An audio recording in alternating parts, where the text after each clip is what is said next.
कृषक नेता राकेश टिकायत आज भुवनेश्वर अच्छा मो सहित अच्छा खास कथार आज सहित कथबार्ता करवा श्रीजुत टिकायत जी आप सक्सेस हो गए आखिरकार जो कृषि आइन को लेकर और आखिरकार प्रधानमंत्री जी को माफ़ी मांगना पड़ा और वो वापस ले लिए। तो ये जो आंदोलन का सक्सेस का राज क्या है? समझौता। जब किसान वहाँ बैठे रहे तो बाद में एक समझौता भारत सरकार से हुआ और ना किसी को माफ़ी मांगने की ज़रूरत है। समझौते में ना कोई माफ़ी मांगता, ना कोई छोटा होता, ना कोई बड़ा होता। जो किसानों की डिमांड थी और उन्हें माननी और एक बराबर लेवल पे हुई और सरकार उस पर काम करे अब। और आगे भी कोई भी काम करना हो एग्रीकल्चर पे तो आपस में सलाह मशवरा करें, किसानों को बुलवावें, उस पर बातचीत करें। कोई पॉलिसी जानी है तो किसानों से ज़रूर पूछ जाए, जिसके लिए पॉलिसी जा रहे हैं तो उसको क्या हानि क्या लाभ है उससे ज़रूर पता करना चाहिए। जब एक कमेटी बनाई दी गई और प्रधानमंत्री खुद वापस लेने का मतलब ऐलान कर चुके हैं, फिर भी आप क्यों कह रहे हैं कि केंद्र सरकार आप लोगों के साथ छल कर रहा है? नहीं, अभी कहाँ के छल कर रहे। हमने कहा कि पहले छल करें, अभी तो इसके बाद में पता चलेगा क्या करेंगे। अभी तो एक कमेटी बनेगी, नॉर्मल उसमें बातचीत करें और कमेटी अपना काम करे। अभी कमेटी बन जाएगी तो अपना काम करे कमेटी। 5 जन का कमेटी हुआ है कृषक नेताओं का, तो उसमें आप नहीं है? अभी नहीं, अभी कोई कमेटी नहीं। वो जो 5 लोगों की कमेटी थी वो कमेटी सरकार से जो बातचीत करना था आंदोलन की, वो उसकी कमेटी थी।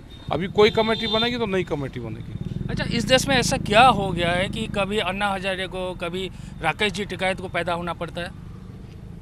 जरूरी है, आंदोलन तो जरूरी है देश में। सड़क पे आवाज़ नहीं होगी तो पार्लियामेंट बहरी और गूंगी हो जाएगी। सड़क की आवाज़ ही पार्लियामेंट और संसद में सुनाई देती है। सड़क पर आवाज़ रहनी चाहिए।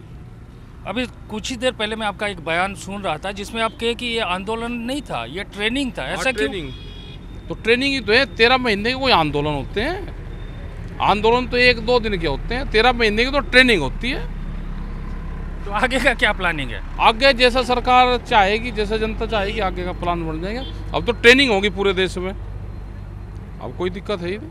अच्छा, आप अभी उड़ीसा आए हुए हैं भुवनेश्वर में, तो उड़ीसा में किसानों का हाल किस तरह आप देखते हैं? हाल ये है कि अगर एमएसपी पे गारंटी कानून बन जाए तो यहाँ के किसानों को लाभ हो जाएगा। अभी दिल्ली, यहाँ का उड़ीसा का किसान अपने खेत से बेईमानी नहीं करता, वो अन्न उपजाता है, लेकिन दिल्ली की कलम बेईमान नहीं करती है। ये उड़ीसा के किसान की समझ में आ गया कि हमारा हल बेईमान नहीं है, दिल्ली की कलम बेईमान है, ये समझ में आ गया।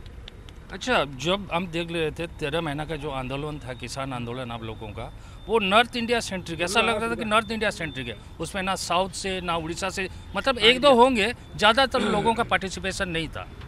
दूर बहुत बैठता है, गाड़ियाँ नहीं चल रही थी, ट्रेन नहीं चल रही थी, लेकिन वैचारिक रूप से पूरा हिंदुस्तान का किसान, मजदूर, नौजवान, दुकानदार सब उस आंदोलन के साथ में था। ये वैचारिक क्रांति थी। वैचारिक क्रांति कोई फिजिकल क्रांति नहीं होती। वैचारिक क्रांति विचार से उत्पन्न क्रांति होती है। फिजिकल क्रांति तो लड़ाई होती है, वैचारिक क्रांति की जरूरत है। और दुनिया में जहाँ पे भी वैचारिक क्रांति उसने परिवर्तन किए। अच्छा, अभी राजनीतिक माहौल गरमाया हुआ है, तो राकेश टिकायत कभी ना कभी राजनीति में आएंगे? ना, हम तो नहीं आएंगे। लेकिन पहले तो आप लड़ चुके हैं। हाँ, पहले तो लड़ दिए, हमें तजर्बा हो गया लड़ के, ज्ञान प्राप्त हो गया। क्यों? हारने के बाद? हाँ, हारने के बाद में ज्ञान प्राप्त हो गया हमको। अच्छा, एक बात और है कि अभी देखिए राकेश टिकायत आंदोलन है और भी देश का एक प्रभावशाली व्यक्ति है। आप कुछ कहेंगे, लोग किसान सुनेंगे, तो आप राजनीति को भी इन्फ्लुएंस कर सकते हैं, चाहे आप मानो या ना मानो। तो आपका स्कूल ऑफ थॉट जो राजनीति में, आप ज़्यादा किस पार्टी को पसंद करेंगे? हम नहीं करते, हमारा पार्टी से कोई संबंध नहीं है। हमारा है सरकारों की पॉलिसी से।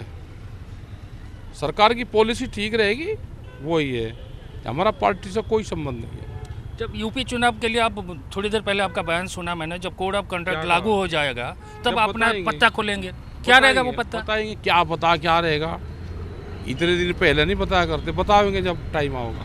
फिर भी आप यूपी में, पंजाब में किस तरफ का सरकार आने चाहिए?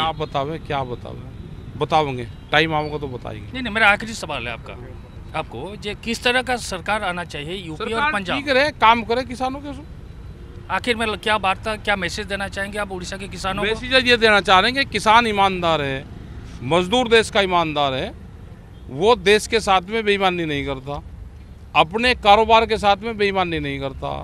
दिल्ली की कलम ठीक नहीं है, ये समझ लेना चाहिए। अपना वायदे के साथ राकेश टिकाई तो टिके रहेंगे तो? हम कहाँ जा रहे, हम कहीं नहीं जाते, हम टिक रहे हैं, यहीं रहेंगे। शुक्रिया राकेश जी टिका। राकेश टिका जमती आप शुणुले।